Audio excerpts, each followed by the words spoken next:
आजच्या सत्राचे अध्यक्ष, आमच्यावर भावाप्रमाणे प्रेम करणारा आमचा मित्र डॉक्टर जगदीश सोनवणे, सावित्रीबाई फुले पुणे विद्यापीठामध्ये आम्ही ज्या वसतिगृहामध्ये राहत होतो त्याच वसतिगृहामध्ये ज्याच्याशी माझी मैत्री झाली असा आमचा दुसरा मित्र डॉक्टर अजय आहेर, आजच्या सत्रामधले तिसरे व्याख्याते डॉक्टर श्रीकांत महाराणी, उमेश सर पुढे बसले होते पण बहुतेक आता गेले, आणि सर्व विद्यार्थी मित्र. वास्तविक या राष्ट्रीय चर्चासत्राचा जो विषय आहे, मानव विद्याशाखेसमोरील आव्हाने आणि संधी, त्या विषयाविषयीच माझं एक वेगळं मत आहे. मी जे बोलणार आहे ते माझं स्वतःचं मत आहे, माझ्या रिसर्च मधून ते पुढे आलेलं आहे. सभागृहामधल्या बऱ्याच लोकांना ती कदाचित पटेल न पटेल माहिती. माझा सर्वात महत्त्वाचा प्रश्न आहे, माझा विषय राज्यशास्त्र. मी विद्यापीठामध्ये आधी समितीचा सदस्य होतो 5 वर्ष, राज्यशास्त्राच्या अभ्यास मंडळाचा अध्यक्ष होतो, गेले 29 वर्ष राज्यशास्त्र विषय शिकवतोय. हे मी मुद्दाम तुम्हाला सांगतोय, माझा बायोडेटा तुम्हाला सांगत नाही, मी काय अभ्यास केलाय काय लिहिलंय तेही मला तुम्हाला सांगायचं नाही.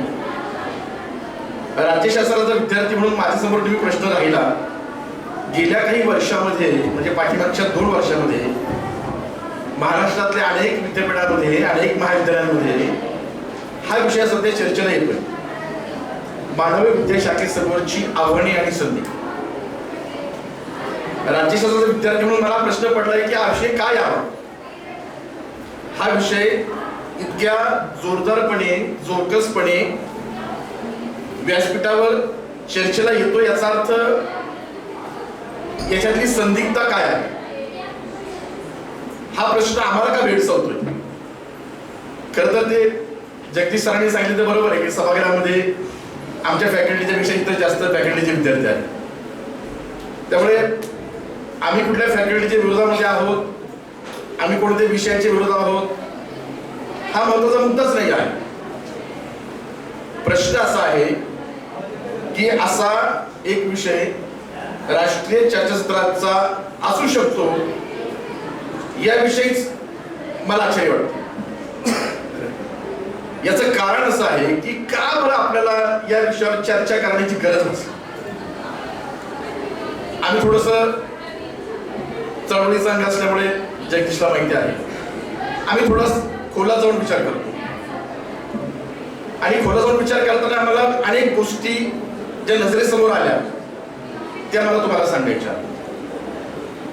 खरं तर या विद्याशाखेमध्ये इतिहास, समाजशास्त्र, मानसशास्त्र, राज्यशास्त्र, भाषा, साहित्य अशा अनेक विषयांचा अभ्यास विद्यापीठ पातळीवर गेल्या अनेक वर्षापासून होतोय. आम्ही विद्यापीठामध्ये शिकलो, आम्ही सगळे विद्यापीठामध्ये होतो. विद्यापीठामध्ये ज्या लोकांनी आम्हाला शिकवलंय ती लोक पण ताकदीची होती, तेही मोठमोठ्या विद्यापीठामधून JNU पर्यंत पासून जाऊन आलेली होती. त्यामुळे आमच्याकडे इम्पॅक्ट असा होता की आमचे विषय हे त्या त्या फॅकल्टी मधले दादा विषय, म्हणजे माझा राज्यशास्त्र विषय आहे. आम्ही जेव्हा विद्यार्थी होतो तेव्हा डॉक्टर गोपाळ गुरु मला शिकवायला होते, ते नेहमी सांगायचे की कैलास, राज्यशास्त्र विषय हा दादा विषय आहे. त्यामुळे मला नेहमी छान वाटायचं की आमचा विषय हा खूप महत्वाचा आहे, आणि प्रत्येकाला प्रत्येकाच्या विषयी प्रत्येक आत्मीयता असते, आपला अभ्यास असतो, आवड असते, आणि इतक्या मोठ्या पद्धतीने इतके वर्ष हा विषय अभ्यासला, शिकवलंय, लिहिलंय, वाचलंय, आणि अचानक समोर तुमचा प्रश्न निर्माण होतो, अरे तुमचा विषय संपत चाललेला आहे, तुमच्या विषयासमोर प्रचंड मोठी आव्हानं आहे, आणि संधी कोणती तुमच्या विषयासमोर. खरं तर हे एक प्रकारचं आमच्या राष्ट्रीय शैक्षणिक धोरणामधलं प्रचंड मोठं षडयंत्र आहे. ते इथे बसलेल्या लोकांना कदाचित पटणार नाही, विद्यार्थ्यांना तर ते पटणार नाही, कारण आपली त्या पद्धतीने कधी वाटचाल नाही झाली विचारायची. एकूणच भारताच्या संपूर्ण शिक्षण व्यवस्थेमधली अनेक षडयंत्र आहेत. त्यातलं एक षडयंत्र आहे, आता जसा हा विषय चर्चेला येतोय राष्ट्रीय चर्चासत्रामध्ये, मानव विद्या शाखेसमोरची आव्हानं आणि संधी. मग तसं वाणिज्य शाखेसमोरच येतो का, लाईफ सायन्स समोर येतो का, मेडिकलच्या समोर येतो का, इंजिनिअरिंग समोर येतोय का? तर अजिबात येत नाही. काय येत नाहीये? मग असं काय होतंय, काय झालंय की आमच्याच विषयांच्या अनुषंगाने चर्चा होते. याचा अर्थ त्या विषयांच्या लोकांचं फार भलं चाललंय, त्यांना कोणती आव्हानं नाही आहेत, सगळ्या संधी तिकडेच उपलब्ध आहेत, असं काही नाहीये. इथं बसलेले सगळे प्राध्यापक या संधीमुळे तिथं आलेत ना, हे आपण लक्षात घेतलं पाहिजे. आम्ही विद्यापीठाच्या पातळीवर अभ्यास केला, प्राध्यापक झालो, पीएचडी केली, पुस्तकं लिहिली, लेख लिहिले, वाचलं. आमच्याकडे अनेक मुलं आता पीएचडी करतायत, अनेक विद्यार्थ्यांची सक्सेस स्टोरी आमच्याकडे आहे. जगदीश सारखा आमचा एक मित्र आता अमरावती सारख्या गव्हर्नमेंट कॉलेजमध्ये स्पर्धा परीक्षेच्या माध्यमातून आता त्याचं सिलेक्शन झालेलं आहे. ही किती मोठी जमेची गोष्ट आहे. संधी आहे, आव्हानं आहेत, पण एवढी आव्हानं आहेत आणि आव्हानं एवढी मोठी आहेत आणि संधी मात्र काहीच नाही. ही जी चर्चा गेल्या काही वर्षामध्ये एका विशिष्ट पातळीवर सुरू आहे ना, तर ती माझं मत असं की ती थांबवली पाहिजे. ही चर्चा करतंय कोण? प्रचंड मोठी आव्हानं आहे, चर्चा करतंय कोण? आम्ही नाही करत. राज्यशास्त्राचा प्राध्यापक म्हणून मी नाही चर्चा करत. मला माहिती ना आवड कोणती आहे. असा आपल्या देशातल्या शिक्षण व्यवस्थेमधला कोणता विषय आहे की ज्या विषयासमोर आवडच नाही आहे? गेल्या काही वर्षामध्ये जर मेडिकल सायन्स आपण टॉपचं धरलं सगळ्या शिक्षण व्यवस्थेमध्ये, तर पॅन्डेमिक सिच्युएशन मध्ये मेडिकल सायन्स समोर किती मोठं आव्हान होतं. भारतातली किती लाख लोक गेली त्याच्यामध्ये, हे एक आव्हान होतं. त्यांनी ते पेललं, कुणी पेललं, मग किती वर्ष लागले, किती दिवस लागले. आज भारतामध्ये गेल्या 3-4 दिवसांपासून अमेरिकेमध्ये, इराकमध्ये जे महायुद्ध पेटलंय त्याच्या भारतातले लोक कोण बोलतंय, कोण बोलत नाही आहे, आम्ही लगेच रिझल्ट सांगतो. हिस्ट्रीच्या प्राध्यापकाला विचारा, पॉलिटिकल सायन्सच्या प्राध्यापकाला विचारा, तो लगेच सांगेल याच्या मागे कोण आहे, काय षडयंत्र आहे. आम्हाला वेळ लागत नाहीये, लक्षात ठेवा, आम्हाला वेळ लागत नाही. मेडिकल सायन्सला, सिरम इन्स्टिट्यूटला पॅन्डेमिक सिच्युएशन मध्ये हे सगळं वॅक्सिन करण्यामध्ये किती वर्ष लागले. मेडिकल सायन्स समोर आव्हान आहे. आमच्याकडे आव्हान आहेत का? मी नाही म्हणत नाहीये, आहे आव्हान, पण एवढी आव्हान आहेत आमच्याकडे. आमच्या डोक्यावर इतकं आणून ठेवलंय काही की इतकी प्रचंड आव्हान आहे, इतकी प्रचंड आव्हान आहे. याच्यामुळे काय झालंय की महाराष्ट्रातल्या, भारतातल्या अनेक विद्यापीठामध्ये, अनेक महाविद्यालयामध्ये आमच्या फॅकल्टीच्या विद्यार्थी संख्या कमी झाली आहे. ही कमी होण्या पाठीमागचं कारण हे इथे दिसतं. सरांनी प्रश्न उपस्थित केला, ही जी मुलं दिसत आहेत, दोष तुम्हाला देत नाही विद्यार्थी मित्र, प्लीज गैरसमज करून घेऊ नका. संगणक शास्त्राचे विद्यार्थी कुठल्या फॅकल्टीचे होते? जर आमच्या शिक्षण व्यवस्थेमध्ये संगणक शास्त्र सुरू झालं नसतं तर तुम्ही आमच्याच होते की, तुम्ही आमच्याच होते ना. आज एका महाविद्यालयामध्ये आमची 8 फॅकल्टीची मुलं 12वी नंतर थेट बीबीए बीसीए करायला लागली. आमचा मुलगा शर्ट घालतो, कॉम्प्युटर सायन्सचा मुलगा ब्लेझर घालतो, याचा अर्थ त्याच्या नॉलेजमध्ये फरक पडत नाहीये. हा ब्लेझर तुम्हाला का घालायला लावला त्याच्या पाठीमागची कारण शोधली पाहिजे. हे तुम्ही लक्षात ठेवा.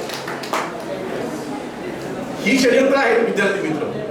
आमच्या प्राध्यापक मित्रांसमोरचे अनेक प्रश्न आहेत, ते चर्चा करत, आम्ही नाही चर्चा करत. आमचे विद्यार्थी कमी करून इतर फॅकल्टीचे विद्यार्थी वाढवायचे, त्याच्यामधल्या या देशातले शिक्षण व्यवस्थेमधले जे नवभांडवलदार आहेत, जे सरंजामदार आहेत, त्यांच्या भूमिकेविषयी बोलणार नाही का? आम्ही बोलणार, मी तर बोलणार, आय थिंक जगदीश पण बोलणार, कारण आमचा हक्क आहे. आम्ही बोललो नाही तर मग कोण बोलणार आहे? आमचे विद्यार्थी घेऊन तुम्ही जर तुमची दुकानदारी चालवत असाल तर आम्ही बोलणार. एक काळ होता 90च्या दशकामध्ये, सर आपल्याला माहिती आहे, आम्ही जेव्हा विद्यार्थी होतो, 90चं दशक तुम्ही जर ओळखा असाच प्रश्न निर्माण झाला कॉमर्स विद्याशाखेसमोर. सेम प्रश्न होता 90च्या दशकामध्ये. अशी काय जादू घडली की 90च्या दशकामधले सगळे कॉमर्सच्या समोरचे सगळी आव्हानं प्रचंड आव्हान होती. त्यांनी एवढी संधी निर्माण केली, एवढी संधी निर्माण केली, आज वाणिज्य विद्याशाखेसमोर आव्हानच नाहीये. कोणी एवढी संधी निर्माण केली? याच्या पाठीमागचे षडयंत्र कोण आहे? याच्या पाठीमागे शिक्षण व्यवस्थेमधले सरंजामदार, भांडवलदार कोण आहे हे समाजशास्त्राच्या प्राध्यापकांना समजतं, हिस्ट्रीच्या प्राध्यापकांना समजतं. आम्ही आता पॉलिसी मेकिंग मध्ये नाही आहोत हे आम्हाला माहिती आहे. पण जेव्हा जेव्हा आम्ही पॉलिसी मेकिंग मध्ये असू ना, आम्ही प्रयत्न करतो आमचा विद्यार्थी वाढला पाहिजे, आमचा विद्यार्थी टिकला पाहिजे आणि आमच्या विद्यार्थ्यांना संधी मिळाली पाहिजे. मी राज्यशास्त्र अभ्यास मंडळाचा अध्यक्ष होतो, सहसदस्य आहे. आम्ही सिलेबस फ्रेम करताना असा फ्रेम करतो की माझा विद्यार्थी हा सक्सेस स्टोरी मध्ये गेला पाहिजे. सक्सेस स्टोरी मध्ये तो फक्त ग्रॅज्युएशन होऊन फायदा नाहीये, त्याला फक्त पदवी घेऊन फायदा नाहीये, तर तो सक्सेस स्टोरी मध्ये गेला पाहिजे. तो युपीएससी जमला पाहिजे, तो एमपीएससी त्यांनी केला पाहिजे, तो प्रोफेसर झाला पाहिजे. आम्ही कोण आहोत? आमच्याकडे प्रोफेसर होते का? कष्टकऱ्याची शेतकऱ्याची मुलं आज डॉक्टर झाली. आम्हाला कोण सांगितलं नव्हतं हे राज्यशास्त्र, हे इतिहास आम्ही घेतला ना, इथपर्यंत पोहोचलोच ना. आम्हाला पण त्यावेळेस लोकांनी वेळात काढलं होतं. अरे कुठला विषय घेतला एसवायला? राज्यशास्त्र घेतलं. राज्यशास्त्र? अरे यार, तू सायन्सला जायला पाहिजे होतं, तू हुशार होता, तू राज्यशास्त्र घेतला. बिंडो म्हणजे आमची ते अलंकारी भाषेत बिंडो. अहो खेडेगावामध्ये कसं माहिती का, शेतकऱ्याचं खेड्यातलं पोरग असतं ना, आई वडील शिकलेले नसतात आणि त्याचं पोरग कॉलेजला जातं. मग त्याला विचारतो स्टँडवर, तो बस मध्ये जाण्यासाठी उभा असतो नोटबुक घेऊन, त्याला विचारतो गावतो सरपंच पाटील कॉलेज चाललाय काय शिकतोस म्हणे? Arts faculty. म्हणजे त्याचा चेहरा असं पाहिलं की मला असं वाटतं की मी काय फार मोठा गुन्हा बी नाही केलाय का? पण तो जर हुशार असला तर विचारतो मग आर्ट्स फॅकल्टी मध्ये काय शिकणार आहे? मी राज्यशास्त्र शिकणार आहे. बावळाटा, तो काय शिकण्याचा विषय असतो का राज्यशास्त्र? आम्ही दररोज चौकटीवर बसून जे करतो ते राज्यशास्त्र आहे. तू काय नवीन दिवे लावणार आहे? आपण त्यावेळेस असं वाटतं की आपण प्रचंड मोठी चूक केली. मग गावाचा एखादा शिकणारा सांगतो वडिलांना, पोराचं नुसार केलं होतं मी, कॉमर्सला घालायचं, बँकेत नोकरी लागली असती, रेल्वेत नोकरी लागली असती, कारकूड झाला असता, एमआयडीसी मध्ये गेला असता, नाही काही तर ते धंदा सुरू केला असता, दुकान टाकलं असतं किराणा मालाचं, व्यवहार आला असता, हिशोब आला असता. काय केलं तुमच्या पोराचं? झालो की नाही? बीए झालो, एमए झालो, सेट झालो, पीएचडी झाली, प्रोफेसर झालो, 30 वर्ष सक्सेस झालो. आता गावाच्या सरपंच समोर गेल्यानंतर म्हणतो तुमचं पोरग काय करतंय? पॉलिटेक्निकला होतं आणि आता काय करतंय? नांगर धरतोय. वाईट नाहीये, चांगलीच गोष्ट आहे, चांगली गोष्ट आहे. पॉलिटेक्निक केलंय, इंजिनिअरिंग झालंय, सिव्हिल झालंय, सगळं चाललंय. पोराला सिव्हिल का करायचं? प्रचंड मोठी जागा आहे आजोबांची, बांधणार कोण? कन्स्ट्रक्शन करणार कोण? म्हणून पोराला सिव्हिलला टाकायचं. गंमत अशी आहे की मला तुम्हाला कुठल्याला दोष द्यायचं नाही व्यवस्थेला. महाराष्ट्रामध्ये मी तुम्हाला असे तालुके सांगतो, एका तालुक्यामध्ये 6 इंजिनिअरिंग कॉलेज आहेत. आर्ट्स कॉमर्स सायन्स कॉलेज एकच आहे. माझा तालुक्यात घेतो मी तुम्हाला सांगतो. माझा तालुका जुन्नर तालुका आहे, इथून जवळ आहे. आमच्या जुन्नर तालुक्यामध्ये मी जेव्हा शिकलो एकच आर्ट्स सायन्स कॉमर्स होतं कॉलेज, आणि इंजिनिअरिंग कॉलेज आता 6 कॉलेज येत आहे. मुलं आणणार कुठे? म्हणजे तुम्हाला इंजिनिअरिंग कॉलेजला मुलं पाहिजे आणि दुसऱ्या बाजूला दुसरे आर्ट्स सायन्स कॉमर्स जे आहे त्याला आर्ट्स कॉलेज तर बंद माहिती, ते आम्हाला तर माहिती. म्हणजे आता मुलं, आता तुम्ही बघाल किती संख्या आहे. तुम्हाला कंपल्शन केलं, तुमची फी वाढली, तुमचे 35-50 रुपये घेतले कॉलेजनी. आमचं पोरगं 28 रुपये शिकतं, 21 रुपये शिकतं. ते कॉलेजला येतच नाही, त्याला परीक्षेला येतं. आमच्या पोरांना मी म्हटलो ना, तुला ब्लेझर कंपल्सरी केला येतो आणि पळा, आम्ही ब्लेझर नाही घालतो. माझ्या कॉलेजला मी म्हटलं अरे आपला पॉलिटिकल सायन्स स्पेशल विषय आहे, आपले जे जॅकेट असतं ते मोदी जॅकेट काय म्हणतात मला माहितीये. सरांना नमस्ते वाकून विद्यार्थी त्यांचं ऐकतोय आम्ही असं काय, त्याला मोदी जॅकेट काय म्हणतात? सर किशोर तो जॅकेट तेव्हा घालायचं, प्रतिभा तेव्हा घालायचं सर, तर ते किशोर जॅकेट मला माहिती. मग म्हटलं आमच्या त्या मुलांना म्हटलं अरे पॉलिटिकल सायन्सचे विद्यार्थी आहोत, आपण ते हाफ जॅकेट शिवायचं का? पोरं म्हणतो सर किती खर्च येईल? अरे म्हटलं काय 1200-1300 रुपये खर्च येईल का? त्यामुळे पप्पांना विचारतो, बापा म्हणलं राजकारणात जायचंय का? या मुलांना ब्लेझरसाठी 6,000 रुपये खर्च आहे, त्यांच्या घरी येतात.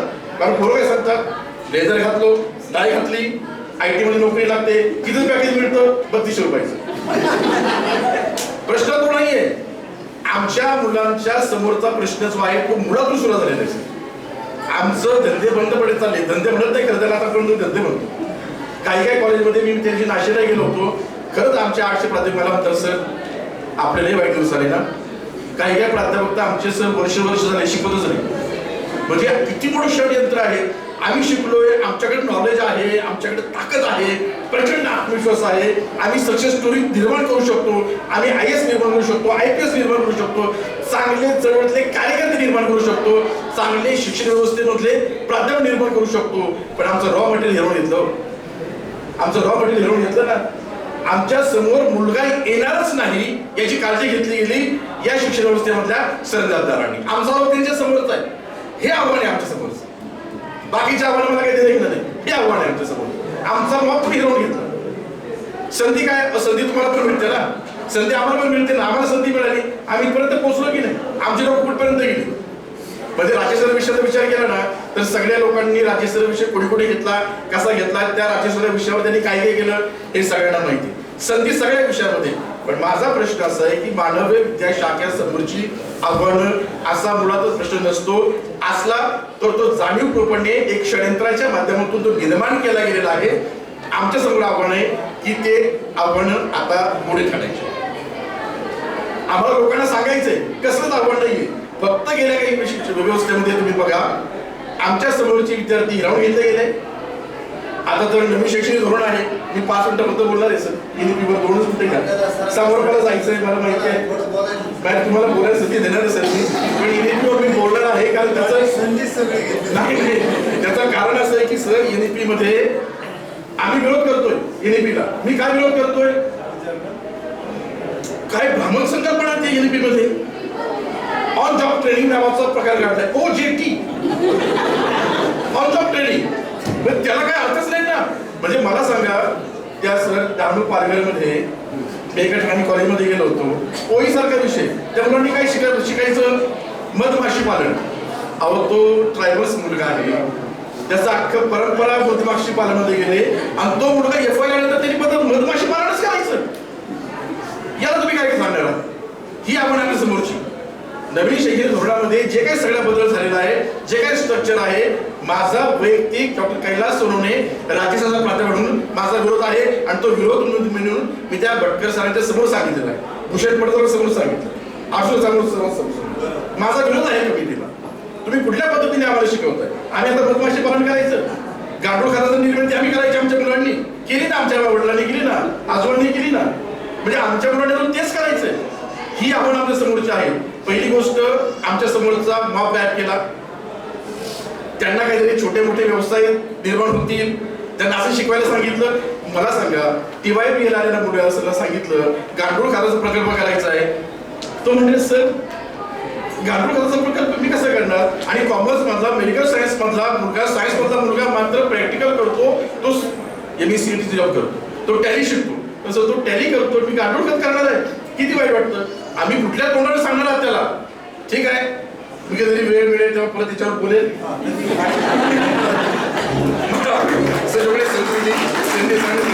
त्याबद्दल धन्यवाद. धन्यवाद सर. प्राध्यापकाला थांबवणं